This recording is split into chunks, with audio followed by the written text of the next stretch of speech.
Ce livre de cuir aux lettres dorées pourrait bien être une Bible datant de plus de 1500 ans. Le manuscrit a été redécouvert en Turquie il y a peu, après avoir été saisi en 2000 lors d'un coup de filet contre des contrebandiers. Il sommeillait depuis 12 ans dans les placards de la justice et pourtant il pourrait bien s'agir d'un vrai trésor, car il est écrit en araméen, la langue de Jésus. Il est désormais en phase d'authentification au musée ethnographique d'Ankara. D'après certains médias turcs, le Vatican aurait demandé à pouvoir le consulter. Une rumeur aussitôt démentie par le Saint-Siège. Certains journaux avancent aussi que cet ouvrage pourrait être l'évangile de Barnabé, un texte dans lequel Jésus citerait l'avènement du prophète Mahomet. Quoi qu'il en soit, le manuscrit a été placé sous haute protection. Il serait estimé à plus de 17 millions d'euros. Cette Bible soutient que Jésus n'a pas été crucifié, le Vatican est sidéré. Cette Bible a été découverte et gardée secrète en 2000 et contient l'évangile de Barnabé, un disciple du Christ, qui soutient que Jésus n'a pas été crucifié, qu'il n'était pas le Fils de Dieu, mais bien un prophète.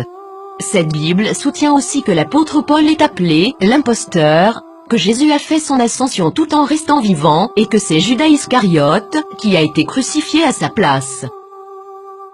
Authenticité selon les rapports, les experts et les autorités religieuses, à Téhéran, insistent sur le fait que le livre est un original.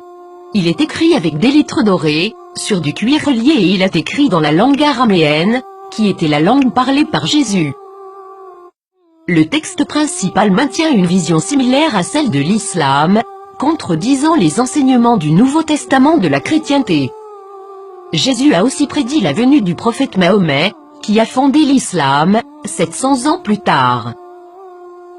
Plusieurs croient que, durant le concile de Nicée, l'Église catholique a choisi la forme qu'aurait la Bible, omettant l'évangile de Barnabé, parmi d'autres, et favorisant les 4 évangiles que nous connaissons aujourd'hui. De nombreux textes bibliques ont commencé à faire surface depuis ce temps, incluant ceux de la Mère morte et les évangiles gnostiques, mais cette Bible semble tout particulièrement inquiéter le Vatican. Qu'est-ce que cela signifie pour les religions chrétiennes et ses adeptes? Quelque chose d'inconfortable.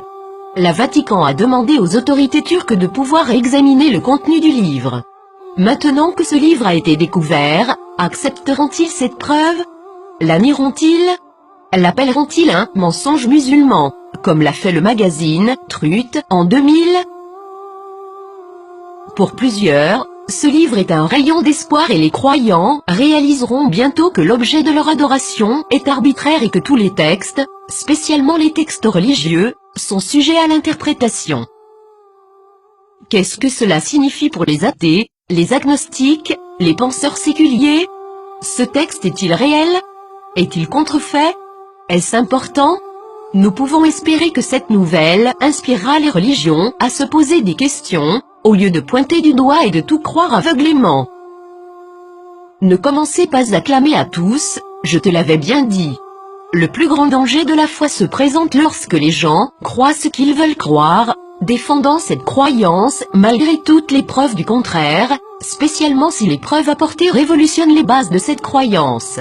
Et le grand coupable, dans tout cela, est le piège de l'ego, rejeter, critiquer les autres parce qu'ils ne sont pas comme vous. Durant des siècles, la défense de la foi aveugle a mené les nations à la guerre, à la violence, à la discrimination, à l'esclavage et à une société d'automates, et tout cela a été justifié par des mensonges.